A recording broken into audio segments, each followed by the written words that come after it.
Welcome to the Writer's Block podcast. I'm writer Polly Roberts, and every episode I will be in conversation with another Cornwall-based writer, discussing process, why we write, and the part Cornwall plays in our work.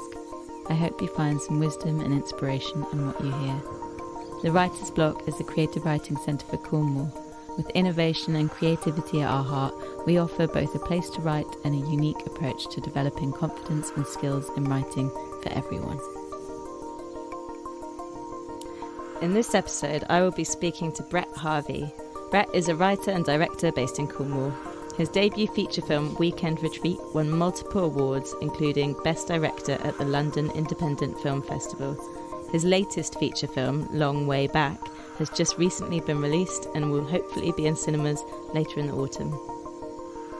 He has made many shorts and music videos, including Hand, that documented his diagnosis with young onset Parkinson's disease. He's a member of the BBC Writers' Room Cornish Voices, and we're so happy to have him as our guest today.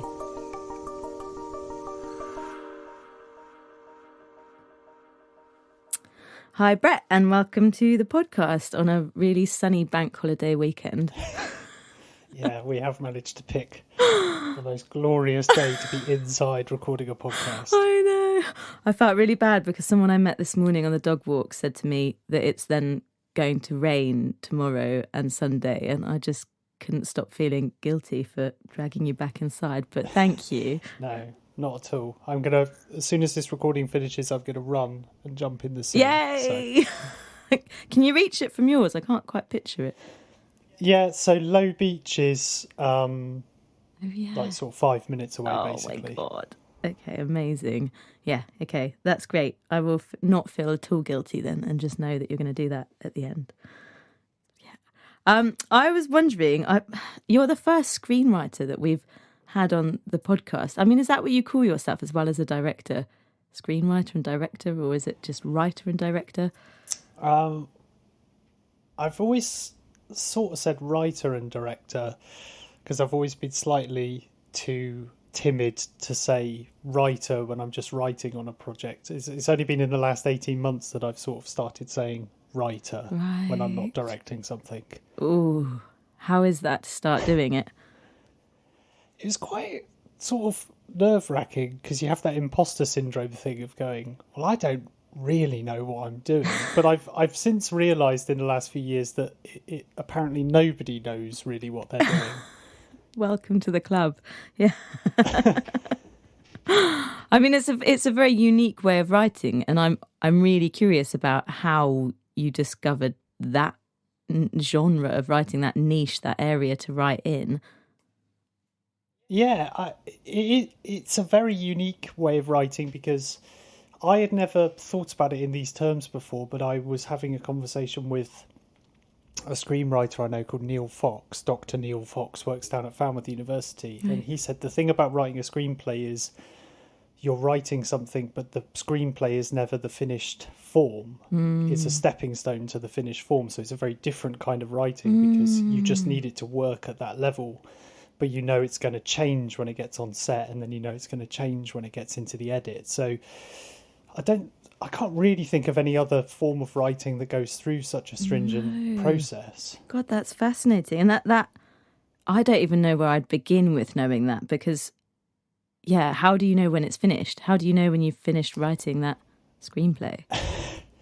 Well, normally, so I write and direct, so certainly when I've written and directed 3 feature films, and the point at which you know it's finished is the point at which you have no more time to change the script, which can get alarmingly close to the first day of shooting. And on Long Way Back, which is the last feature I directed, the script actually changed a week into the shoot. I had to rewrite something one night. Wow.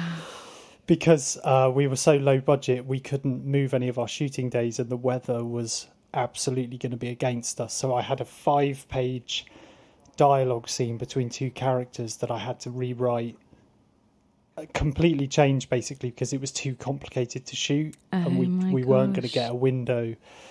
And we made the call on the Monday and we were filming on the Wednesday. So Wow. We were on set when we made the call on Monday. We shot all day Tuesday, then I rewrote it Tuesday night, and then Wow. we filmed it on the Wednesday. I mean, So, to me, that's also part of how it's completely different to other writing, because it's part of an industry that is so much faster moving. I can't imagine, one of the things for me with writing is I can spend a long time deciding exactly how to portray an idea and really working into it and having all that control. And yet on set, decisions have to just be made in a flash. And so is that a skill for you to be able to do that? I think so, yeah. I actually quite enjoy that side of it because everybody's working so intensely and working so hard on it. There's a certain kind of thrill that comes from going, oh, we make the decision there and then. Oof. And then you watch the film back a year later with an audience and you go, God, that bit's good. We really got lucky when we made that decision. Or, oh, we got away with that. It's not as good as it could have been, but we got away with that moment. But there's a sort of adrenaline rush that comes from it. And I think I'm not great at sort of highlighting my own skills, I suppose. But one of the things I think I am quite good at is making decisions quickly. I think that makes a good filmmaker. Yeah, I was going to say, I don't think you can go into directing without that skill, because that must be so much a part of what you do. And it's interesting that adrenaline works for you, because I know that of myself. Now I'm thinking, oh, that's why it doesn't work for me, because I know that in general in life, I really don't work well when there's an adrenaline rush. I don't even enjoy adrenaline in any way. I avoid anything where my adrenaline will get going. And so that thought to me of, oh my gosh, having to call that call and say, yeah, I'm going to rewrite this whole scene by a couple of days' time is just immense to me. And yet it's like the absolute classic of the kill your darlings moment, isn't it? You just let something go and recreated something, and it sounds like you have comfort in that. Yeah, there's a sort of... I think because the features that I've made have all been so micro-budget, they're all so low-budget, you're at the mercy of fate, basically. Nice, you just don't have any time or space or money to do anything. So there comes... So we did a Q&A for Long Way Back, and somebody asked me about this, and I've never articulated it in this way before until this Q&A. But when I'm writing, I'm very, very... you have to be really specific. The words are this, the dialogue is this, the rhythm is this. Yeah. But then weirdly, when you're directing, you have to be the opposite of that, and you have to go with the sort of wave crashing on the shore, because you'll work with an actor who will read a line of dialogue in a way that you never would have perceived it sounding. Yeah. And you have to fight the writer in you that goes, no, it doesn't sound like that, and embrace the director in you to go, oh, it's really interesting if you say it like that. What does that mean? How does that open it up? Yeah. And that's where the sort of you have to very much go with the flow on low budget filmmaking. Yeah, that's really beautiful. Flow was the word that was coming to me, and I feel like the flow for you to be able to jump from one role to another, to be able to go from writer mind to director mind, and see where those unique moments are coming up, and where it actually works and where it doesn't, making the call in a totally different way, isn't it? You made a call as a writer, and then you're making a call as a director. Even though it's your own precious words, you can see it differently, and that's a really interesting dynamic within yourself to be playing out, actually. Yeah, and it taps into why I love making films, because I love that moment. I can only make something if I have that lovely moment of being able to turn to somebody on set and go, I can't believe we're getting away with this. Right. That's what I sort of long for, is that feeling of getting away with it, which is the sort of joy of it and the fun of it, because they're long days and it's hard work and there's lots of people working on it, but you can't ever let go of the sort of joy of it. Because I first started making films in my back garden with tomato ketchup for blood and with my mates and stuff. But to me, the features that I work on are still that thing. Nice. In a weird sort of way. There's just a lot more people and the blood has become much more realistic looking. But the joy of it should stay the same. I think we're getting away with this. We're making this thing. This is really fun. And it does come back to that imposter syndrome as well, of someone will ask you a question on set and in my head I'll go, oh, I have no idea, but somehow the director in me answers the question, and then my brain goes, oh yeah, I suppose that is the answer. And it's like fun little things like that. Yeah. I really love that side of it. It's lovely. It sounds like it kind of taps into your cheeky child side, that they're like, oh, Yeah. you know, I can put on my show and yeah, I can do this. But actually then also realizing that you're meeting your adult self there and going, no, I actually can. This is actually working now. Yeah, it's the same as any sort of creative process as well, because everything you do, if you're creating something, starts with you in a room on your own going, well, I think this is a good idea. Yeah. And then you work on it for a while, and eventually you have to show it to somebody. So in my case, it would be the producer I work with, who's also my older brother, Simon. And that's a moment where you go, so I've had this idea, is this a good idea? And he'll sort of look at it and go, yeah, I think that is a good idea. And then more and more people start going, yeah, I think that's a good idea. And they come on board, Right. and then you make the film and you eventually put it in front of an audience and go, so is this a good idea? And then they tell you if it was a good idea or not. The only problem is that process takes between 3 and 5 years. So Yeah. it's very much delayed gratification. Wow. And yeah, how do you deal with that then? Do you carry with you that slight unnerviness of the validation, whether it's going to keep coming from the next people that need to validate it? Yes, constantly going. So we screened earlier this year at the Manchester Film Festival, which was really fun because it's a film festival and that has a sort of certain buzzy energy. And I got very nervous before the screening of that. But then we did a couple of screenings in Cornwall, sort of hometown screenings, just because so many people were asking us about it. And we were like, okay, we'll do a couple of screenings. Yeah. And I was absolutely petrified at those screenings. Oh, interesting. Sort of, because you go... And we made a film side eye called Brown Willie that came out of cinemas a few years ago, which was super duper low budget. It was just 2 actors out on Bodmin Moor. It was a comedy. And I swear to you, I remember the feeling, the first screening we did, the first public screening, I stood at the back of the cinema and I felt pure fear come out of the earth into my legs, up through my body.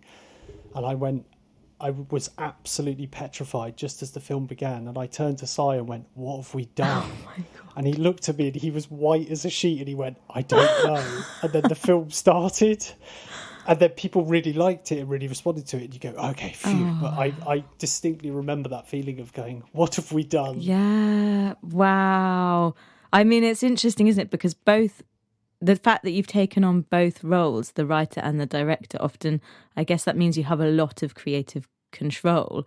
And then when it comes to that point of sharing, the control is completely lost, isn't it? It's, okay, hang on a second. I don't even get this direct feedback as I'm in the process of making, so I can change my decision-making processes. It's made, and now I'm finding out what everyone outside thinks. And that's what's really tough about a film, is there comes a certain point where you have to stop working on it and it's done. Yeah. So there are always things, you end up watching the film a couple of times with audiences and going, if we could just change that little bit. But somebody, I don't know who said it, but there's a famous quote of, a film is never finished, it's just abandoned. There just comes a point where you run out of time and you have to stop working on it. Yeah.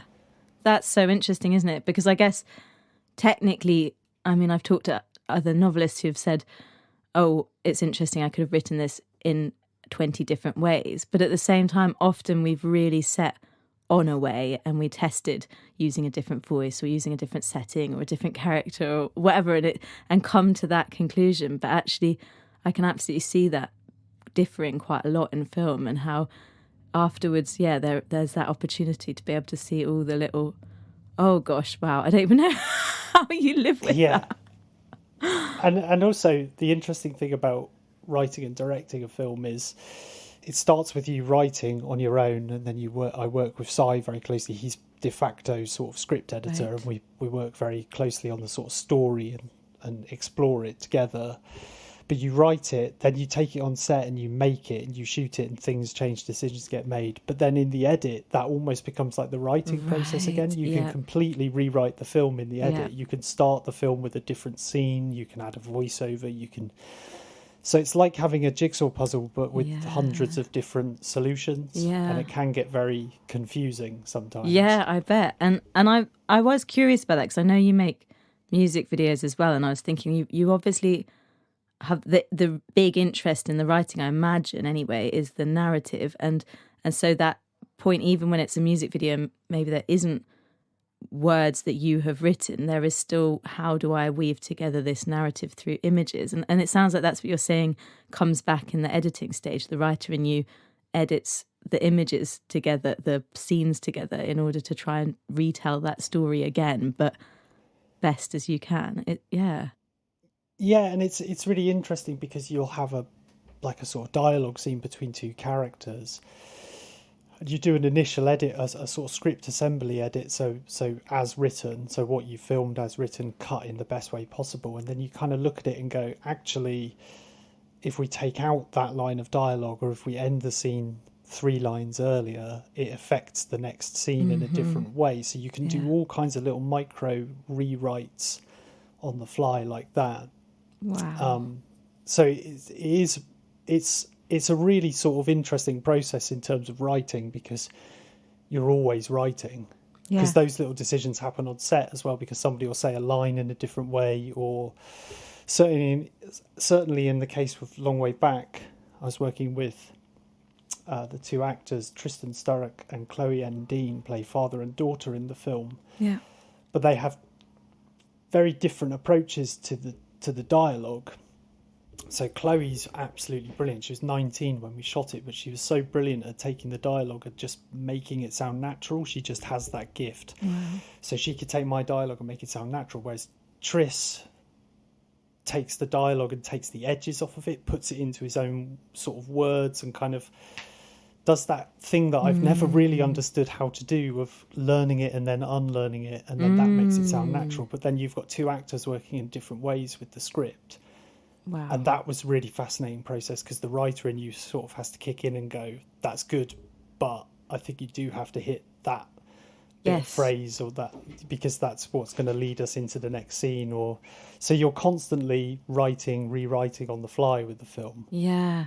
And that's where I imagine you being so lovely, which you are, comes in handy, because I can't comprehend trying to talk with actors like that to make sure that the story is being claimed through using both their skills, and see where the small amendments need to be able to make and do that directing. I just think that's beyond my skill capacity. So I can only imagine it's through you being a warm, kind person, as well as being able to make those decisions, that people respond to that on set. Yeah, and the big misconception with directing is people think directing is telling an actor what to do. Yeah. And it's not. Directing an actor is about working with an actor and sort of going, what are you offering? Here's what I think it is. That's what they think it is, and working together, because it's really important to me that the film is just as much Tristan and Chloe's as it is mine. Right. It doesn't matter that I wrote it. We're making it together. It needs to be our film. Yeah. And sort of that's, in terms of the sort of writing process, that's how I work with Sai as well, of going, there's no point in making the film unless Sai feels ownership over it. So he absolutely develops the story with me as well, because it's just a better way of working. Yeah. But directing is a lot about communicating, and sometimes an actor just needs you to be the audience. Right. Or sometimes you just need to be there to answer those couple of logic questions. And sometimes an actor needs a lot more than that. And it's kind of, the more I do it, the more I understand, hopefully anyway, being there for what that performer needs or doesn't need. How did you learn this in the first place? I mean, how did you end up directing in the first place, and then have you learnt the skills simply from doing, or have you learnt from other ways? How have you come to knowing those skills and being in this role? So I wanted to be an actor originally because I was good at showing off and I liked making people laugh. I don't think I was a very good actor. I just was loud, essentially. And I wanted to be an actor right up until I went to college. And I wanted to do A-level drama, and I didn't really want to do anything else. And at that time, you couldn't just do one A level, you had to do something else. So Right. I really liked films and watching films, so I did like a media studies course, and then I was helping a friend shoot a documentary about his band, but we just happened to have the camera from the college booked out for a couple of nights. So we shot his band one night, and then walking home we were like, we should just make a film. And he went, yeah, let's make a film. And I was like, all right, let's meet up tomorrow night and make a film. That was the writing process. And we met up, made a film, like a ridiculous, stupid little 10-minute zombie film. Just me and two friends. And then my other friend had a house party a week later, and we told everybody come to the house party, it's the world premiere of our film. It's the world premiere of our film. And we showed it in the living room to, like, I don't know, sort of anywhere between 50 and 80 drunk students crammed into a room. And it kicked off, and everybody really loved it, and they laughed in all the right places, and they sort of, and it was great. And then the rest of the party people were going, whatever you make next, put me in it, it'll be a laugh. And that night I remember thinking, maybe I should do this. And that's how I started making films. And then the sort of journey to writing was I wanted to direct, and I didn't have anything to make. So I was like, okay, well, I guess I could come up with some ideas. So I just sort of started kind of scribbling down ideas and then learning how to format a script. And the plan genuinely in my head was, I'll do this until I meet somebody that writes scripts, and then they can do the writing and I'll do the directing. And then slowly but surely I kept making stuff and going, oh, okay, that works, that doesn't work. And then I sort of figured out, I think I figured out anyway, how to sort of write and how to break a story. And then by that point in my life, we were running a short film night in Truro called Rough Cut above a bar, and it was a monthly screening. And basically I was working in a shoe shop and in my spare time making films specifically just to screen at this film night. So I was getting the sort of education of watching what I was making with an audience and going, that bit worked, that didn't work, why didn't that work? And that's sort of how I ended up learning how to sort of write and make stuff. And then in terms of working with actors, I'm really lucky. I grew up, so Simon is a theatre director as well, so I grew up sort of watching shows and being in rehearsal rooms and seeing people work, and I just sort of picked up little tips and tricks, and that's kind of how I developed as a director. Amazing. I think, anyway. Wow, yeah. it's a good story anyway. No, but I've told that story enough times to go, I know how to tell this. I know how to tell a story in a way. The writer in me kicks in and goes, okay, give it a 3-act structure. Make sure it pays off. Well, it works. It works. I'm addicted. It just really brings to me this thought of the joy of youth in terms of having that freedom in my, or not for everybody, but to be able to work in that shoe shop, but find enough joy and thrill in exploring a hobby, and without the pressure on it, perhaps, to be able to actually then learn the skills and turn that hobby into a career. It's something... Yeah, and it's the sort of stupidity of youth and the naivety of youth. I wish I was as brave as I was when I was 19, Me put too. it that way. Yeah. I mean, isn't that amazing? Your stupidity and braveness have just paid off and given you everything you've got now. It's great.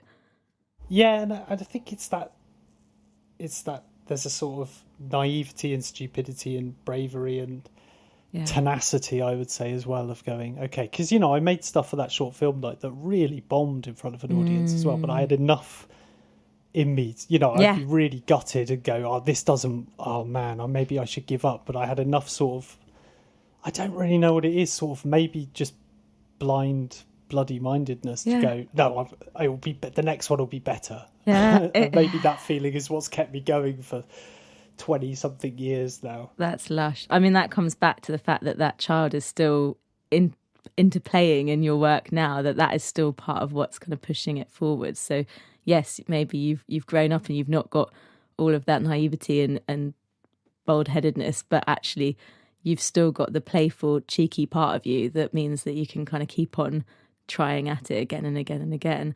I think that's, it's just I can brilliant. remember being on set on Long Way Back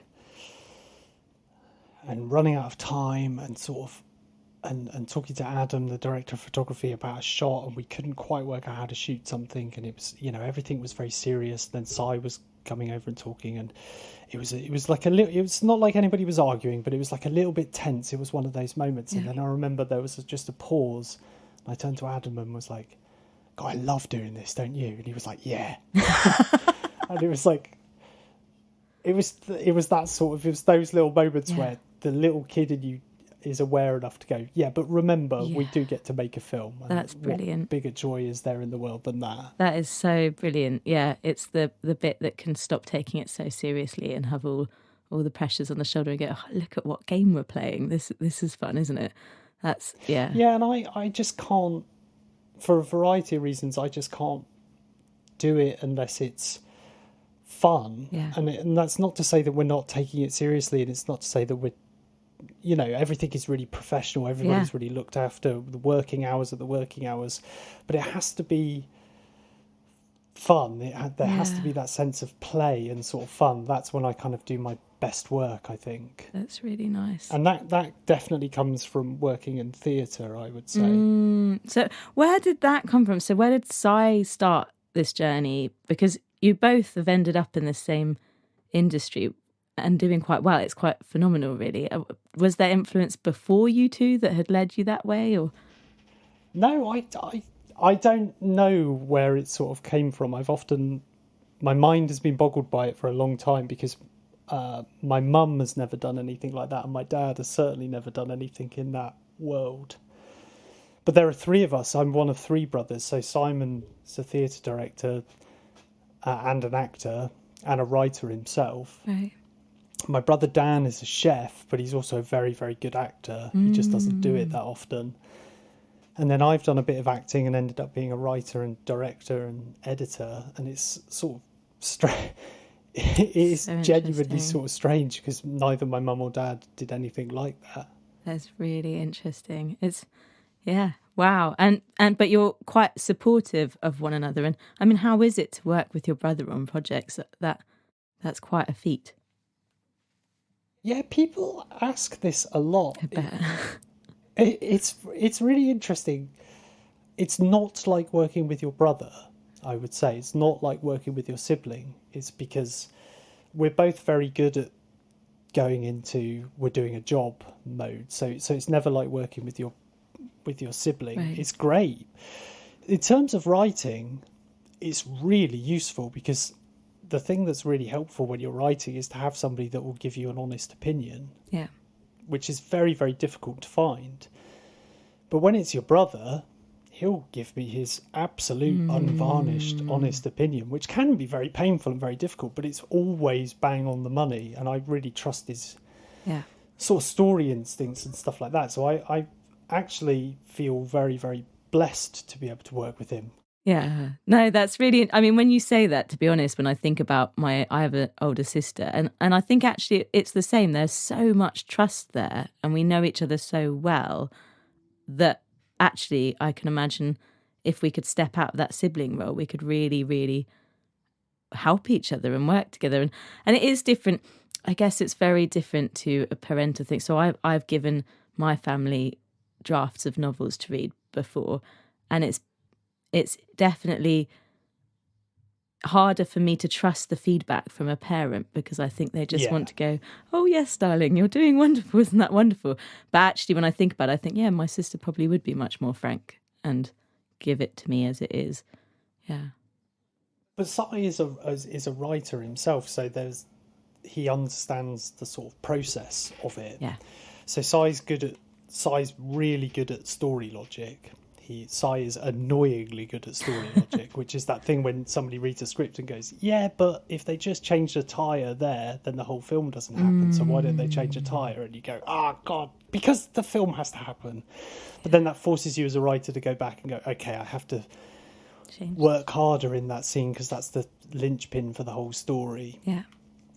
and his instincts are just bang on stuff like that. He's really good, and what's great about Si is he'll never give a note without a suggestion of an answer or a suggestion of how to push it forward. So he'll go, "This, I'm not sure about this, but what if it was X, Y, Z?" And that's so useful. Yeah. What a brilliant relationship to be able to have in a working creative life. I mean, he annoys me no end, and I'm sure I annoy him no end as well. And outside of the working life, we are much more like petty, squabbling brothers, but we're very good at working together. Oh, that's brilliant. Oh, yeah. I'm curious even whether it brings something new to set actually, or whether I mean, all working relationships are multifaceted, aren't they? And so long as they work well, and then they bring their own vibe to the set. So I guess the thing I'm struggling to articulate is there's no other agenda. You never get a sense of another agenda there, and that's what you need when you're working with somebody. And I have that with all of the creative people that I'm lucky enough to work with. I never get a sense of an agenda. So a key role when you're making a film is director of photography. Like that's a hugely important part of the sort of process. And it's very difficult if you work with a director of photography who wants to be a director. That's very difficult. Yes. And Adam Leahy, who I've worked with on the last 2 features, is a director in his own right. He's made some fantastic films himself, but he never brings an agenda of that to set. So you never get that feeling that he's trying to direct the film or anything. He just has such a brilliant way of... And he's involved in the sort of story of it as well, because, again, I need him to be, because I need everybody to take ownership of it. Yeah. I'm just really lucky. How do you find your crew? How do you find the actors, the director of photography? How have you held auditions for these things and led it that way, or do you know them originally? It's sort of a combination of meeting people on stuff and knowing people from sort of years back. So Tristan Sturrock, for example, who plays David in Long Way Back, is an actor that I've known from a distance because of his work with Knee-High, and I've worked with him a few times, and he's brilliant, get on really well with him. But Si has worked with Tris a lot more, and he's just great. And when I was writing the script, he's who I had in mind for the character. So you sort of I try not to write for a specific actor, because it's difficult if they then can't do the film. That creates a problem. But I always kind of imagined him playing the role. Whereas Chloe is somebody that Si has worked with for years at the Youth Theatre at Hall of Cornwall. And I remember him years ago going, "She's really good, keep an eye on her, I think she'd be really good and stuff." And then I was lucky enough to work with Chloe on a music video and on a theatre show. And again, it was that thing of going, I think she'd be really good in this role. But then also auditions with actors as well. So I made a film. The first feature I made was called Weekend Retreat, and the key central role was a character called Karen, and we had a really hard time casting it. We met up with loads of people, so lots of people that Si had worked with on various things, and we screen tested lots of people. And then one person that was on the list was a performer called Esther Hall, who was in like Spooks and Rome and Queer as Folk back in the day. And I met up with her in London, and ahead of meeting up with her to talk about the project, I kind of was like, she doesn't look like the character, I don't think it's her. And it was this weird thing, as I met her, she was walking down the corridor towards me, and I was like, no, she just doesn't look right for the character. And then she sat down and started talking about the film and the character, and it was that weird sort of thing of within 30 seconds of going, oh, it has to be her, because she's taken ownership of the character. She knew things about the character I didn't know, and I'd been writing the script for 3 years. Wow. And that was and so you do castings to work with actors. In terms of crew, again, that's meeting people on other productions and getting lucky. So I worked with a director of photography called Morgan Lowndes on a couple of short films, and then Weekend Retreat. And then when we were putting together Brown Willie, Morgan was originally going to shoot it, but then couldn't because of a sort of scheduling conflict. And to be honest, my career is dictated by people having scheduling conflict, because the stuff I make is so low budget.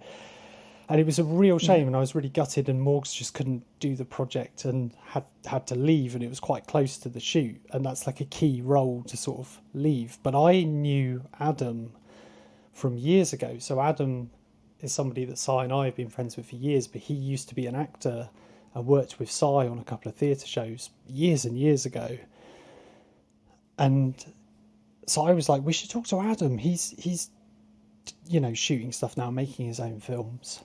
And Brown Willie was all set out on Bodmin Moor, so it was all exteriors, it was all kind of nature shooting. And Adam was doing a PhD, which was finding the rapture in nature through photography. So it was like, okay, this feels right.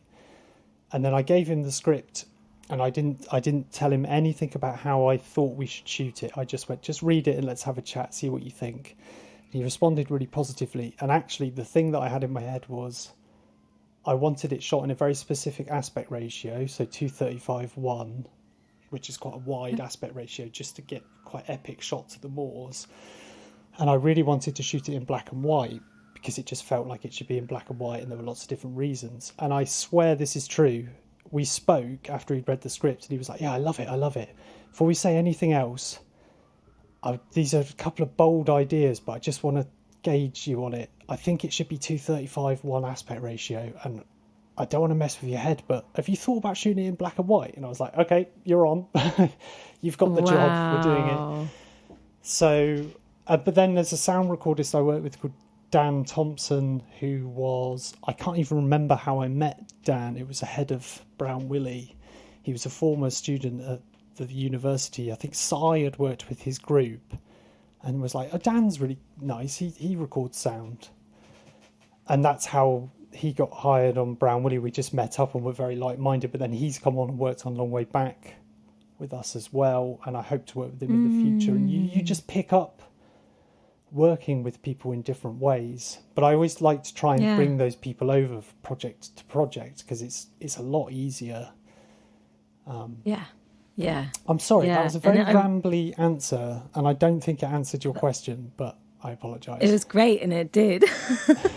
And I think to me, what it really brought up was this feeling of, wow, to be able to access into that faith part of yourself that has faith in your feelings, your initial instinct when you meet people and when you start hearing them talking about your project, to be able to pick up on that creative energy that goes, there's something here that's going to work, that there's a synergy that's going to pull this off, and being able to then put your faith into that choice. Again, we're talking about decision making. Is it purposeful of you to have a lot of Cornwall-based people, or is that practicality, or what part does Cornwall play in your work?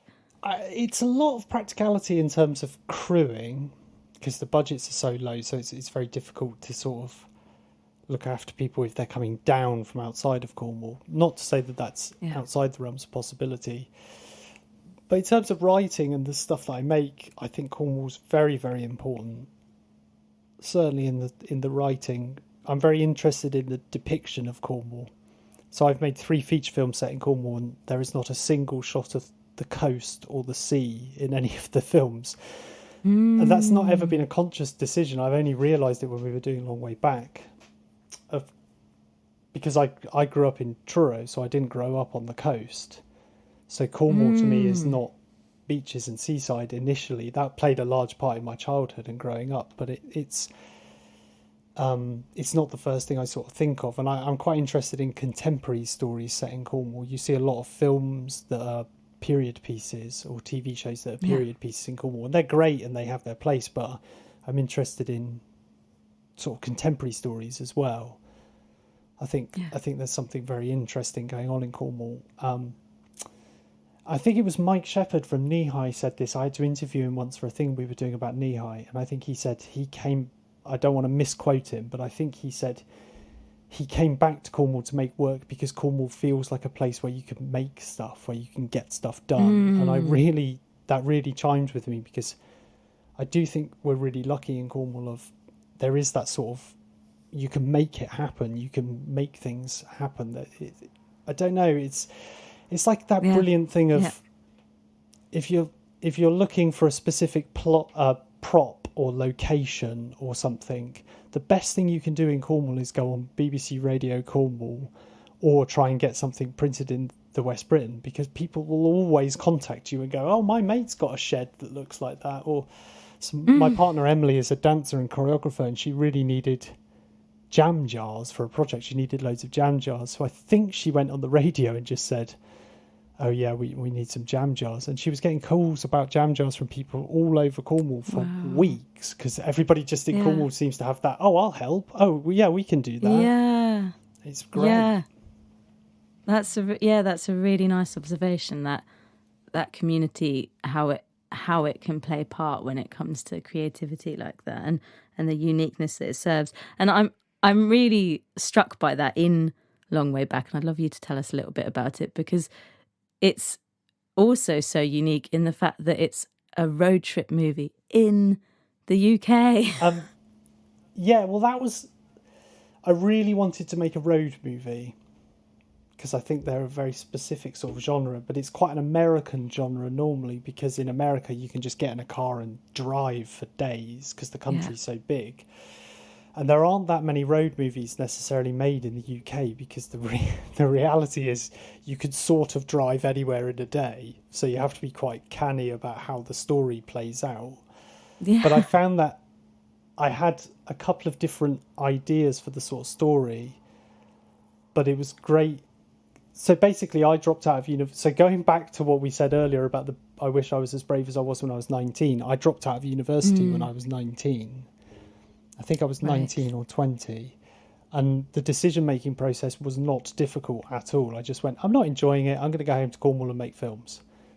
Now, I would probably spend 6 months fretting over a decision like that. But at the time, it was my memory is it was very easy. Anyway, my dad picked me up and we drove home from the Midlands to Cornwall. And the house I grew up in, I had 3 brothers, mum and dad, very small house. It was very busy. There were lots of us around. So I don't really have that many memories of my dad and I just spending time together, just the two of us. And we drove home in the car together and basically didn't know what to say to each other. So I was sort of thinking about leaving university and all of those sort of things. And I think my dad was kind of confused and didn't know why I was leaving university. And it was this very quiet journey all the way back from the Midlands. And I remember thinking, oh, this would make a good setting for a film. And then years later, after we'd done Brown Willie, going, oh, I should do something. I want to write a drama. I should do something with that. And then this idea of, in the UK, you can sort of drive anywhere in a day. So you have to, in the writing process, you go, okay, what if the characters aren't in a hurry to get home? And what if they take the long way back? What if they go out of their way to make the journey longer? Why would they do that? Where would they go? And then it just sort of sprouts off from there. That's kind of the beginnings of the sort of writing process of it, I suppose. Yeah, that's such an interesting concept, an interesting place to kind of start from. And yeah, how are we going to get to this? So now it's touring. Is that its next step? It's still in film festivals at the moment. And then we're hoping to do some sort of distribution later on this year. So the hope would be certainly in cinemas in Cornwall, but we want to make sure it gets released in cinemas outside of Cornwall as well. Right. Don't necessarily have a firm answer, but hopefully late autumn sort of time. Amazing. There are a few film festivals in theory that we might be in the summer. So we'll kind of do like a little mini tour of film festivals and then hopefully be in cinemas. I find this so interesting what you'd said earlier as well about the nerves being higher when it was being screened in Cornwall, because I was going to ask you the opposite question of how does it feel to be a Cornishman going to these bigger events, going to the big cities and sharing your work there. But maybe there's a sense of anonymity, I can never say that word, that can help there. Yeah, it's always sort of nerve-wracking showing the film because the imposter syndrome kicks back in and you sort of convince yourself somebody's going to go, wait a minute, do you think this is a film or whatever? Which never happens. Touch wood, has never happened so far, I should say. But certainly film festivals have a different kind of vibe and a different energy and a different audience as well. So there's normally a lot of filmmakers at a film festival, so they watch the film in a slightly different way. Whereas when it played in Cornwall, it's that hometown audience, and there were a lot of people at the first screening that I knew, so it was that thing of going, oh, I hope they like it, because it's more of a drama, and it's quite a sad film as well, whereas Brown Willie was a bit more sort of raucous and a bit more humorous. So again, I have that pang of guilt of going, I hope they're not expecting it to be like that, because this is quite different to Brown Willie. This was me getting out of my comfort zone as a writer and going, I want to try and do something different and explore different sort of facets of my personality, I suppose. Yeah. Wow. What a brave thing to do, and an interesting part of being an artist, that you can keep on doing that. And on that strand, it in a slightly different way, I did want to talk about your experiment with the film Hand, where you actually documented your diagnosis of young onset Parkinson's, and I wonder, that's again choosing a completely different facet of yourself. That's bringing such a personal element into film, and I wondered whether that was completely natural reflex to an experience of, well, I'm gonna make this into a film. That was kind of more like writing as therapy in a weird sort of way. So my hand started tremoring a few years ago, and I got some footage of it because I was like, okay, I'd like to look at this footage in a year's time, because I can't work out if the tremor is getting worse or not. It seems fairly constant, and that's because it's with me all the time, so I don't notice it changing. So I'd filmed a little bit of footage of it, and then about 2 years later was diagnosed. It was a very long process of getting diagnosed, and I got diagnosed 6 weeks before we shot Long Way Back. So I sort of didn't have any time or sort of brain space to sort of process it. So got the shoot for Long Way Back out of the way, and then we were in post-production on that. And then when we went into sort of lockdown, I think, like a lot of people, that gave me some time of sort of self-reflection, and I thought maybe I should do... I'd been thinking about turning it into a film, but I was always very reticent to, because I was like, I don't know if I have anything to say about it. And so I sat down one day and just went, I'll just write some stuff. I'll kind of write the story of how I got diagnosed, what happened, and see what comes of it. And if nothing comes of that, I never have to show it to anybody. Yeah. And then 2.5 hours later, I was like, oh, turns out I have a lot of things to say. And actually, I'd written things down that I hadn't realised until I'd written them down, if that makes sense. So I was writing about the sort of diagnosis of Parkinson's and going, oh, I didn't know that's how I felt about that. So it was like sort of writing as therapy in a weird sort of way. And it was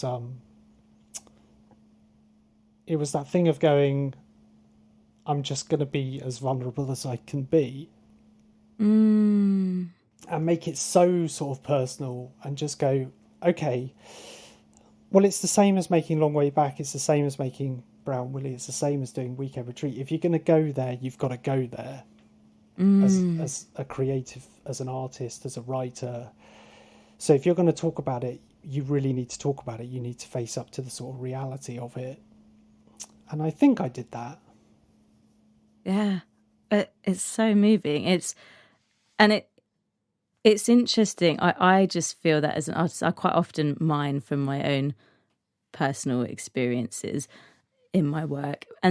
But there is that funny edge where there's the point of doing it therapeutically for myself, because that's a reflex. Like I said earlier, for me, writing comes easily, and it's a way to explore something, or a potential route to explore it. You never know if it's going to go there or not. But then there's that next element, which is, but am I going to share this? Yeah. Am I going to then, because then that's me. Yes, it's my art, and I've always shared that, but I'm also now sharing my personal story. So yeah, there's a real tenderness to it.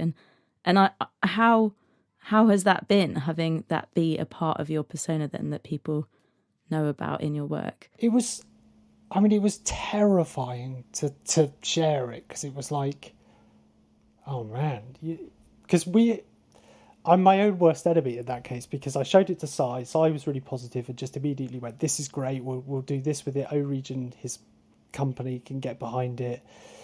And then we set a sort of premiere date and we announced it online, and people were like, "Ooh, what it?" And we didn't tell people what it was. We just said what the film's title was. And then I went through this whole thing of going, "Oh, I now can't back out of this." And the film was finished by that point, and I was like, and then the day it went live, I had the power to stop it going live, and I was sat in a field. I'd gone out for a walk that morning, and I just sat there for about 30 seconds and went, it's like cliff jumping or something like that. There's that moment before you jump where you go, well, I don't have to do this. Yeah. And then you leap, and you take a leap into the sort of unknown. And my finger hovered over the button. My finger literally tremored over the button. And then it just sort of launched into the world. But yeah, there was such an overwhelming outpouring of positivity that came back. It sort of almost immediately was like, oh, this was a good idea. And again, circles back to what we were saying earlier. Everything starts with you going, I think this is a good idea. And then eventually down the road, somebody goes, that was a good idea. Yes, it was. Yeah.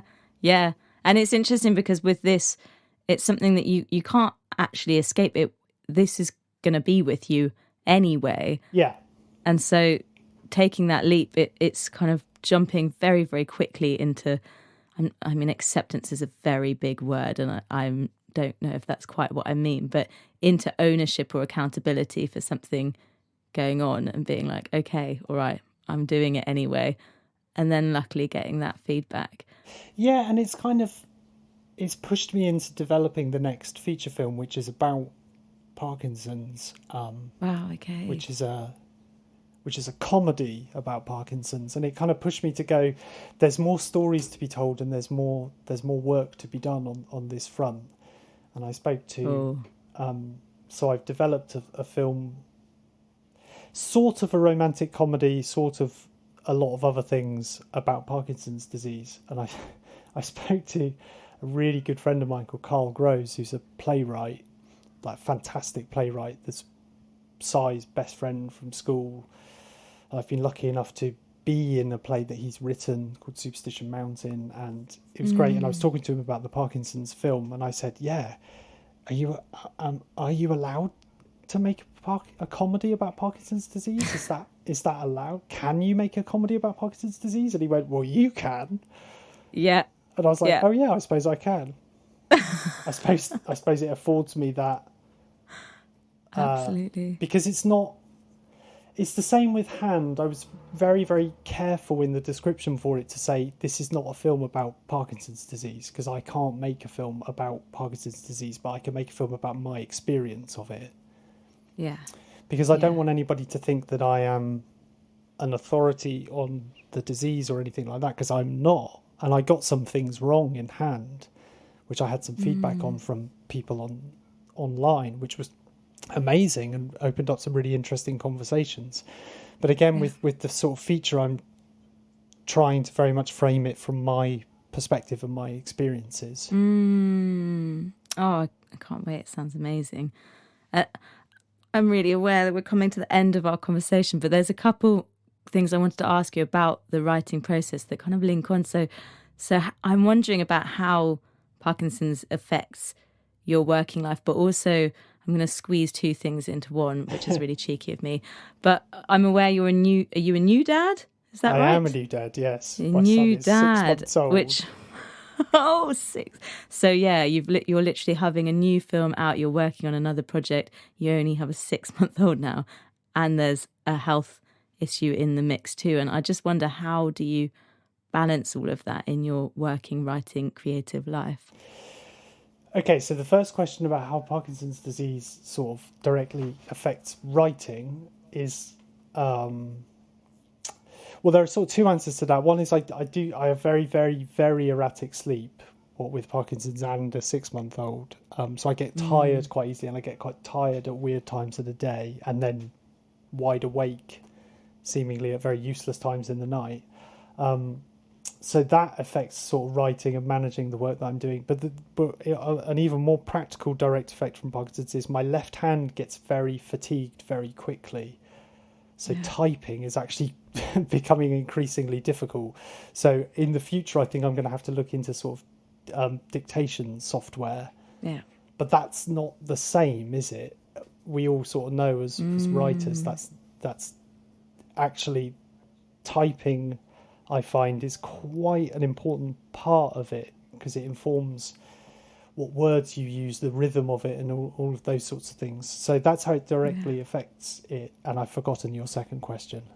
I guess how do you balance that then? So it sounds to me that you are just learning to adapt as you go, and there's that openness of, okay, I've got two new things in my life, a child and a disease that are going to keep changing, because that's the nature of both of them. But I'm going to keep working also. I heard a thing years ago from the comedian Jerry Seinfeld, who has this process that he writes every day. And every day he writes, he puts a cross on the calendar. And then when you get 5 crosses in a row, you've got a chain. And then you get 10 in a row, you make an even longer chain. And his thing is, don't break the chain. Don't break the chain. Just do a little bit of writing every day. And I find my process is little and often. So I try and write something every day, even if it's just one sentence or just scribbling down an idea or an image for a film. I find that keeps the sort of storytelling part of my brain engaged every day. And actually, off the back of hand, I've started writing outside of the sort of screenplay format. So I've written some short stories, and which may never see the light of day. But again, it keeps your idea chamber bubbling, and it keeps the sort of storytelling part of your brain. And then the other thing that I've started doing is 7-sentence stories.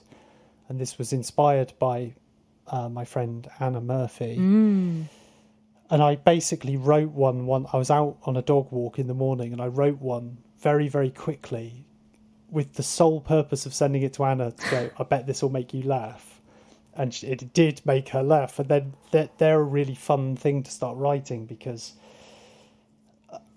I find the best thing to do with those is not think.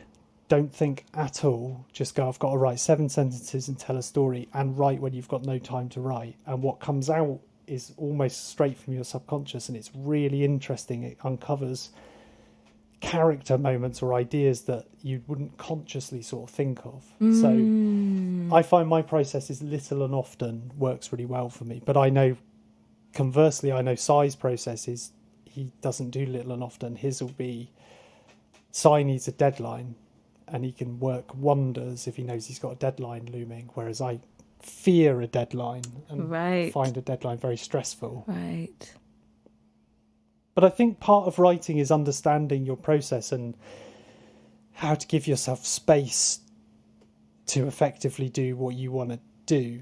Absolutely. And that just comes from trying out different processes, I find. Yeah, absolutely. I think that's spot on.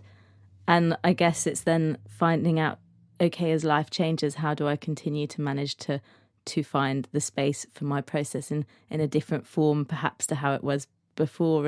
And the last question I wanted to ask you was to describe your ideal writing day. And I'm now curious, thinking, yeah, okay, so maybe for Brett, that's not a whole day with peace and quiet and, I don't know, someone said a foot massage before. maybe for you, actually, the perfect writing day is more like the day where you can insert little bits, and that's part of your ideal process. I don't know, what do you want to throw in there to make it even more perfect? My ideal writing day is being able to take the dog out for a walk, for a good long walk, because I do all my best writing when I'm not sat at my desk and when I'm out walking the dog and I'm able to just think. Because I find that if you're sat in front of a blank page and you can't get it to work, get out of the house, get away from the blank page, because the hardest thing about writing is the blank page, isn't it? It's starting, it's going, where do I go next? What is the thing? So actually, I think my ideal writing day is out with the dog for a few hours in the morning, and then what I want is that feeling of rushing through the door going, I need to write this down before I forget it. Yeah. That's the ideal writing thing for me. Yeah. Okay, I gift it to you. You have it. Except first you've got to now run out the door and go for a swim. Yes. Yeah. Oh, Brett, it's been lovely. Thank you so much for talking with us. Thank you very much for having me. This has been really fun. Super.